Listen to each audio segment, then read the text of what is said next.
Hello students of class 10, welcome back in my class. पिछले class में मैंने आपको बताया था कि non cooperation movement city area में, अर्बन एरिया में हमारे देश में on the principle of non violence Gandhi ji ने जो आंदोलन शुरू किया था नॉन कोऑपरेशन मूवमेंट, किस तरह से रिएक्ट किया था अर्बन लोगों ने।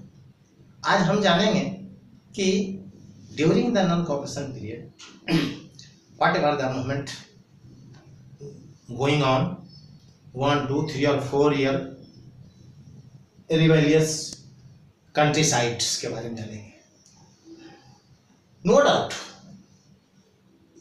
The rebellions are started in this countryside, both in plain areas or even in forest regions. During the non-cooperation movement, since Gandhiji stressed on the movement should be kept non-violent, but the things were happened something different during the non-violent movement in plain area and the forest region, and those regions were more or less countryside. तो आज हम इसी के बारे में पढ़ेंगे कि कैसे सुदूर देहाती क्षेत्रों में नॉन कोऑपरेशन मूवमेंट के दरमियान, चाहे वो मैदानी इलाके हो या वो जंगली इलाके हो, पहाड़ी इलाके हो, वहाँ के किसानों ने, वहाँ के रहने वाले लोगों ने रिएक्ट किया। नॉन कोऑपरेशन मूवमेंट वहाँ भी अस्तित्व में आया, हुआ, काफी लंबा दौर चला, लेकिन यह शहरी क्षेत्र में जो नॉन कोऑपरेशन मूवमेंट था स्वरूप में उससे काफी डिफरेंट था। किस प्रकार डिफरेंट था, चलिए देखते हैं। तो सबसे पहले हम ये देखें रिबेलियन का मतलब ही violent movement, the movement in which violence is used. और ये वायलेंस हम कंट्री साइड का, जो कि हम जान रहे हैं, कंट्री साइड को हमने दो भागों में बांटा है, प्लेन रीजन और फॉरेस्ट रीजन। वास्तव में दोनों ज्योग्राफिकली काफी डिस्टिंक्ट है और उसका कल्चर भी काफी डिस्टिंक्ट है। तो वास्तव में हम लोग के बुक में जो सीबीएसई का आपका जो करिकुलम में प्रेस्क्राइब किया गया हम लोग को, इसमें दो केस स्टडी दिया गया है। एक स्पेसिमेन जो दिया गया है प्लेन रीजन से और एक स्पेसिमेन दिया गया है फॉरेस्ट रीजन से। पहले हम एक स्पेसिमेन जो है नॉन कोऑपरेशन मूवमेंट के दरमियान जो है जो कंट्री साइड में हुआ उसके बारे में जानेंगे। ये स्पेसिमेन जो केस स्टडी जो दिया हुआ है ये अवध बेल्ट से संबंधित है, यानी यूपी का जो अवध का जो इलाका था उस इलाके से संबंधित है। कह सकते हैं कि यह पूर्वांचल से संबंधित है, पूर्वी उत्तर प्रदेश से रिलेटेड है, लगभग मिलता जुलता इलाका है।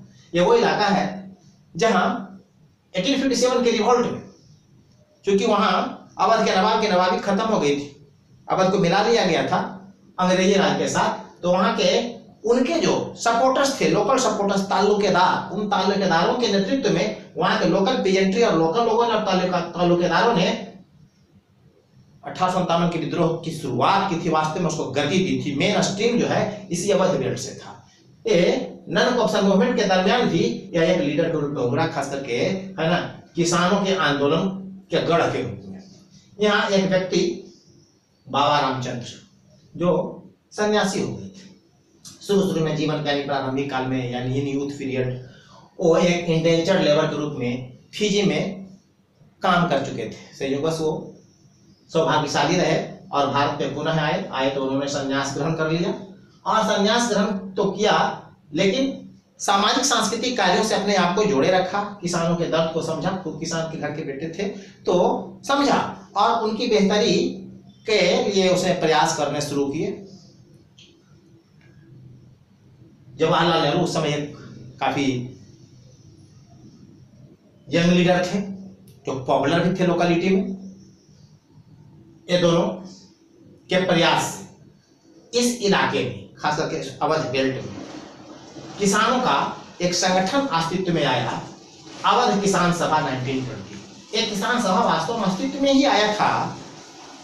वहां के किसानों पे जो अत्याचार हो रहा था अंग्रेजी राज के अधीन, ब्रिटिश राज के अधीन, जो वहां जमींदार और ताल्लुकेदार रह रहे थे, उनके द्वारा जो एक्सट्रीम एक्सप्लॉयटेटिव पॉलिसी जो है अपनाई गई थी, उसका विरोध करने के लिए, उनसे न्याय पाने के लिए सरकार से और इनके एक्सप्लॉयटेशन से निजात पाने के लिए इन्होंने इस अवध किसान सभा का गठन किया था। और इसके तहत यहाँ के किसान तो कह सकते कि नॉन कॉपरेशन मूवमेंट जो 1921 में शुरू किया गया जनवरी में, उसके पहले ऑर्गेनाइज हो गए थे। यानी कह सकते हैं कि आंदोलन की जमीन पहले से ही तैयार थी किसानों के बीच में। और जब गांधी जी ने आह्वान किया 1921 में, तो यहाँ के पेजेंट्री ने, जो कि पहले से काफी असंतुष्ट थे, असंतुष्टि का कारण क्या था, किसान और जो है यहाँ तालुकेदारों को या लोकल उनके जो लैंड लॉर्ड्स थे, जो हाई लैंड रेवेन्यू पेड करते थे, तो हर जगह लगभग था, परमानेंट सेटलमेंट हो, रैयतवारी हो, मारवाड़ी हो, यहाँ कुछ खास किसी इलाकों में है ना, और ज्यादा कुछ था। अब उससे भी बुरी बात क्या थी कि जो किसान इन लैंड लॉर्ड्स और तालुकेदारों के आसामी के रूप में काम करते थे, यानी कि उनको वास्तव में एक कंट्रैक्ट के अधीन लीज दिया जाता था खेती करने के लिए कुछ खास जमीन, वही उन किसानों के जीविका का आधार होता था। लेकिन कहीं ये जमीन पर क्लेम न करने लग जाए, और के वास्तव में पोजीशन के कुछ रूल्स ऐसे थे सरकार के, इसलिए ये तालुकेदार और लैंडलॉर्ड क्या करते थे, उसकी रिसफलिंग किया करते थे, हमेशा सफर करते थे। एक किसान के पास जमीन को काफी लंबे समय तक रहने नहीं देते थे, वो एक किसान से दूसरे किसान को ट्रांसफर करते रहते थे। नतीजा है कि खेतों को बेहतर करने के लिए, उसके फर्टिलिटी को बेहतर करने के लिए जब किसान कोई प्रयास करता भी था तो उसके काम नहीं आता था। बहुत सारे उसके फैक्टर्स थे।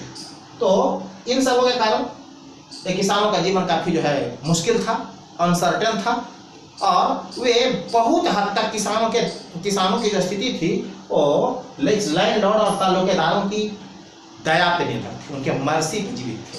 अगर उन पे वो दया करता था तो उनको वो जमीन जो है अलॉट करता था, लीज देता था, और तब वे खेती कर पाते थे। ऐसी अनसर्टेनिटी के कारण उनकी स्थिति काफी दयनीय थी। और ऊपर से इनसे जो है बेगार भी लिया जाता था, जो लोकल लैंड लॉर्ड्स और जमींदारों या जमींदार के कारिंदों के द्वारा इन किसानों से गाहे बेगाहे वसूल किए जाते थे।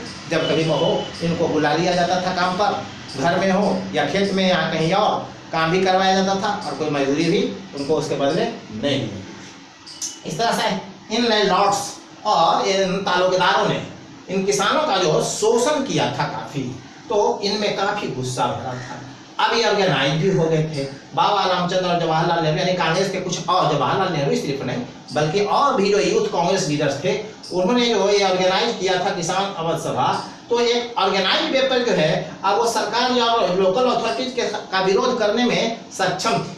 नॉन कॉपरेशन जैसी मूवमेंट ये शुरू होता है गांधी जी के आह्वान पर। शहरी क्षेत्रों में तो ये लोकप्रिय होता ही है, क्योंकि ये लीडर्स जो थे एक प्रकार से काफी, जवाहरलाल नेहरू या ये है ना, काफी जो है ना रेडिकल भी थे और हेक्टिक भी थे। नतीजा है कि यहाँ के किसानों के बीच में ये आंदोलन बहुत तेजी से पसर गया, काफी तेजी से पसर गया। और फलस्वरूप हुआ क्या कि जो एक्शंस यानी कि किसानों ने अब करना क्या शुरू किया, तो इन लैंड लॉर्ड्स और तालुकेदारों के जो बड़े बड़े बिल्डिंग थे, उनकी जो आलीशान कोठियां थी, उस पर अटैक करना शुरू किया, उनको लूटना शुरू किया। वहाँ जो जमींदारों के बड़े बड़े जो है अन्न की यानी अनाजों की कोठियां थी, उनके अन्नागार जो थे, जो ग्रेन होर्डर थे, उनको लूट लिया गया। बाजार जो आसपास के लोकल जो थे उनको भी लूट लिया गया। और इन लैंड लॉर्ड्स और तालुकेदार जो समाज में अपने रौब और रुतबे के लिए जाने जाते थे, इनका काफी रौब रुतबा हुआ करता था, उनको डिडिपुटाइज करने के लिए, उनको इंसल्ट करने को, उनको ये उनकी औकात बताने के लिए क्या किया गया, समाज के उन निचले तबकों ने, जो कि वास्तव में सर्विस प्रोवाइडर थे, जो पौनिया वास्तव में कहलाते थे, इन लोगों ने उनकी सेवा बंद कर दी। नाई ने इनकी हजामत बनानी बंद कर दी, बाल दाढ़ी बनाना बंद कर दिया, तो जो भी लोगों ने उनके कपड़े साफ करना बंद कर दिया, यानी इनकी सारी हैकड़ी निकाल दी। अब इनके रौब और रुतबे का इन सर्विस प्रोवाइडर या कह सकते हैं किसको कि सेवा देने वाली इन छोटी छोटी जातियों का, निम्न स्तरीय जातियों पर कोई प्रभाव नहीं पड़ता था। इन लोगों ने इस तरह से इनको इंसल्ट करके इनकी औकात बताया। हालांकि इसका प्रभाव ये हुआ कि जब ये आंदोलन काफी जोर पकड़ा तो कांग्रेस के में बहुत सारे लीडर उस समय ऐसे थे जो एलिट क्लास यानी इन्हीं लैंड लॉर्ड्स और तालुकेदारों के घरानों से बिलोंग करते थे। बाद में चल के उनके बीच ये अनपॉपुलर हो जाता है और ये किसानों का जो ये आंदोलन है कुछ अलग रुख ले लेता है और बाद में अखिल भारतीय किसान सभा की स्थापना होती है, वो बाद में चलकर होती है, लेकिन नॉन कॉपरेशन मूवमेंट के दरमियान इसने अच्छा खासा जो है माहौल पैदा किया देहाती क्षेत्रों में नॉन कॉपरेशन का, और काफी पॉपुलर बनाया, जिसमें लैंडलॉर्ड और तहसीलदारों की दशा दयनीय हो गई। इनके सोशल प्रेस्टीज पर भी काफी आघात लगा, सरकार की भी प्रतिष्ठा धूमिल हुई। हालांकि इन पर लाठीचार्ज किया गया है ना, उन पर गोली चार्ज भी किया गया उनके प्रोटेस्ट को, और चूंकि ये अटैकिंग मोड में थे तो कह सकते हैं कि ये रिबेलियस वास्तव में जो है मॉब था, ये ठीक लगभग कह सकते हैं मिलती जुलती कुछ इसी प्रकार की थी। चूंकि 1917 से 1921 के आसपास तक भारत में किसानों की स्थिति काफी दयनीय थी। लगातार जो है ड्राउट, फेमीन और कह सकते हैं कि एपिडेमिक्स से रूरल एरियाज के लोगों का जीवन काफी दुर्भर था, मुश्किल था। इनकम लोगों के पास कम था, खेती खत्म में जो उपज लगभग समाप्त थी, ऊपर से महामारी का प्रकोप था। इन सबों ने लोगों के, गरीबों के जीवन को जीना जो है काफी है ना मुश्किल कर दिया था। लोगों के पास खाने पीने के साधन नहीं रह गए थे, तो इन लैंडलॉर्ड और तालुकेदारों के कोठियों में जो विभिन्न प्रकार के जो उन्होंने गोदाम बना के रखे थे और उसमें अनाजों को स्टोर करके रखा था, लूट लिए। ठीक कुछ वैसे ही जैसे फ्रांस में मेनोर के कोठियों को आसपास के लोकल मॉब और किसानों यानी पीजेंट्री और वर्कर्स लोगों ने लूट लिया। वहाँ भी सस्टेनेंस प्रॉब्लम था और यहाँ भी सस्टेनेंस प्रॉब्लम था। अटैकिंग मोड में वो भी थे और अटैकिंग मोड में ये भी थे। हालांकि गांधी जी का यह आह्वान था कि नॉन कोऑपरेशन में नॉन वायलेंस को प्रिंसिपल के रूप में रखा जाएगा, बेस में रखा जाएगा, लेकिन इन किसानों ने अपने ढंग से इस नॉन कोऑपरेशन को लिया और अपनी आवश्यकता और अपने अनुभव और साथ ही साथ जो समझदारी के हिसाब से एक्ट किया। नॉन कोऑपरेशन एक दूसरा केस स्टडी आता है आपके जो बुक में प्रिस्क्राइब है, वो फॉरेस्ट रीजन से संबंधित है। ये आंध्र प्रदेश की पहाड़ियों, जोड़े हिल्स में जो वहाँ की जनजातियां हैं, उन जनजातियों का विद्रोह है जो उनके अपने एक लीडर अल्लूरी सीताराम राजू के नेतृत्व में लड़ा गया। और ये अल्लूरी सीताराम राजू ने नॉन वायलेंट के प्रिंसिपल को नहीं माना। हालांकि उसने अपने आप को क्या माना कि वह गांधी जी का एक भक्त है, फॉलोअर है, लेकिन उसके बावजूद उसका मानना था कि इन अंग्रेजों को यहाँ से खदेड़ने के लिए वायलेंस, फोर्स का यूज करना अति आवश्यक है। हालांकि उसके पास पूरी साज सज्जा सैन्य क्षमता नहीं थी, मिलिट्री पावर उसके पास नहीं था, फिर भी मिलिटेंट एक्टिविटी को उसने आवश्यक समझा, इसलिए उसने guerrilla pattern of the warfare यानी मूवमेंट का जो स्वरूप रखा वो गुरिल्ला पद्धति पर रखा, छिपकर जिसमें वार किया जाता दुश्मन पर, और लोकल अथॉरिटीज पर उसने अपने फॉलोअर के साथ अटैक किया। Attack police stations and kill British officers. ऐसा क्योंकि वहां के लोकल लोगों ने, तो ये घटना लगभग सेम रिपीट है। इसे 1857 के पहले 1856 में सिद्धू कान्हू और भैरव चांद के नेतृत्व में संथाल लोगों ने विद्रोह किया था, या रांची में बिरसा मुंडा के नेतृत्व में विरोध किया गया था। लगभग कुछ वैसी ही मिलती जुलती घटनाएं इसमें भी होती है। वहां भी इन दोनों मूवमेंट के भी लीडर ने ये क्लेम किया था कि हमारे पास कुछ सुपरनेचुरल पावर है। बिरसा को भगवान माना जाने लगा था, सिद्धू और कान्हू जो भाई थे उन्हें माना जाता था कि अलौकिक शक्तियां हैं। सीताराम राजू ने भी अपने फॉलोअर्स को, अपने ट्राइबल फेलोज को अट्रैक्ट करने के लिए यही क्लेम किया। उसने अपने आप को क्या कहा कि I have supernatural powers and I am incarnation of God. अपने आप को भगवान का अवतार बता दिया। और क्या कहा कि लोग जो दुखी हैं, घायल हैं, इवन मरनासन है, उनको वह ठीक कर सकता है, जीवित कर सकता है। बहुत तरह की हीलिंग की उसने जो है अपनी कैपेसिटी के बारे में बताया कि वो लोगों को हील भी कर सकता है। इससे आसपास के लोगों में उसके प्रति श्रद्धा और विश्वास बढ़ गया, लोग उनको फॉलो करने लगे। अब उसका वाक्य जो है उसके अनुयायियों के लिए क्या हो गया, भगवान के शब्द हो गए। उसने ये भी कहा कि हम तो गोली अगर चलेगी तो हम बुलेट लगने पर भी हमारा कुछ नहीं बिगड़ेगा, क्योंकि वो हमारा कुछ बिगाड़ नहीं सकते, हमारे पास तो बहुत एक्स्ट्राऑर्डिनरी पावर है। वह भविष्य यानी भविष्य दृष्टा भी है। कल क्या होगा, साल के बाद क्या होगा, 10 साल के बाद क्या होगा, वो अभी बता सकता है। तो इस प्रकार जो उसने क्लेम किया अपने एबिलिटी के बारे में, उसने उसको लोगों के बीच में काफी पॉपुलर बना दिया। क्योंकि फिर ट्राइब्समैन जो थे खासकर उनके बीच में चूंकि एजुकेशन बहुत ज्यादा नहीं था, और लोगों में इस प्रकार के मिथ में काफी विश्वास था और साथ ही साथ वो काफी सताए हुए, काफी दुखी थे।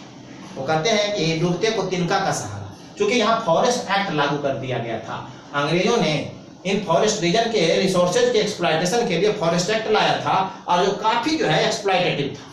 जो ट्रेडिशनल राइट्स थे इन ट्राइबल्स के, फिर वुड कलेक्ट करने के, फॉरेस्ट प्रोडक्ट कलेक्ट करने के, जिस पर वास्तव में इनका जीवन निर्भर था, सर्वाइव करते थे इस फॉरेस्ट रीजन के प्रोडक्ट पर, अब उस पर फॉरेस्ट एक्ट में रोक लग गई थी।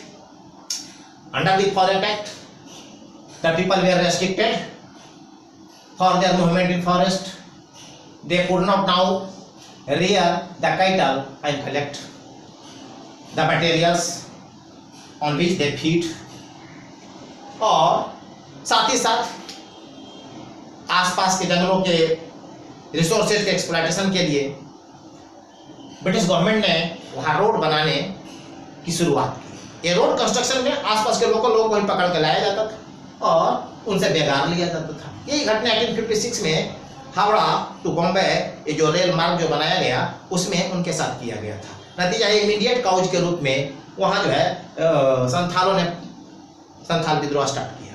यहाँ भी कुछ ऐसी ही है कि बेगार लिया जा रहा था और ऐसे में जो गांधी जी ने शुरू किया ये आंदोलन और ये फॉलोअर था गांधी जी का, गांधी जी के प्रति इसकी अटूट श्रद्धा थी, विश्वास था, तो नॉन वायलेंस इसने शुरू किया।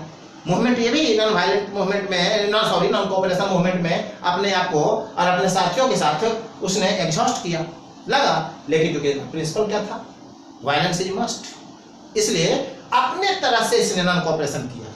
यहाँ के लोगों ने भी क्या किया, एक्शन में लोगों को जो है, जो ब्रिटिश ऑफिसर लोकल थे, फॉरेस्ट गार्ड्स के रूप में थे, फॉरेस्ट ऑफिसर के रूप में, उनको निशाना बनाना शुरू किया। जो आसपास के पुलिस स्टेशन थे उसको लूटना शुरू किया, वहाँ के यार्ड्स को लूटना शुरू किया, लोगों के ऑफिसर्स को, है ना, निशाना बनाया, उनको मार दिया गया।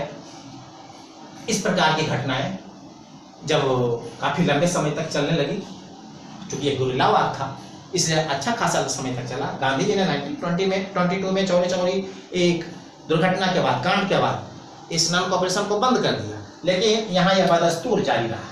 बाद में चलकर ये सीताराम राजू पकड़े जाते, अरेस्ट किए जाते हैं और उनको 1924 में एग्जीक्यूट कर दिया जाता है, उन्हें फांसी दे दी जाती है।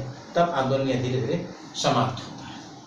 इस तरह से हम देखते हैं कि नॉन कोऑपरेशन मूवमेंट के स्वरूप काफ़ी अलग थे कंट्री से, चाहे वो फॉरेस्ट पेजेंट्री हो या फिर जो है प्लेन पेजेंट्री हो। ये दोनों जगह जो है पेजेंट्री क्लास ने अपने अपने ढंग से रिएक्ट किया, अपने अपने साधनों से, अपने अपने विश्वास से और अपनी सुविधा अनुसार उसने इस नॉन कोऑपरेशन मूवमेंट में भाग लिया। आज इतना ही, और अगले दिन मैं आऊँगा प्लांटेशन में किस प्रकार के, जहाँ भाई प्लांटेशन वर्कर्स थे, प्लांटेशन वर्कर जो उसमें काम कर रहे थे उन इलाकों में, जहाँ नील्हे जो ऑफिसर थे, उन नील्हे ऑफिसर जो है के अंडर में ये जो प्लांटेशन वर्कर काम कर रहे थे, उनके बीच इस नॉन कोऑपरेशन मूवमेंट का स्वरूप क्या था। तब तक आप इंतजार करें। Thank you.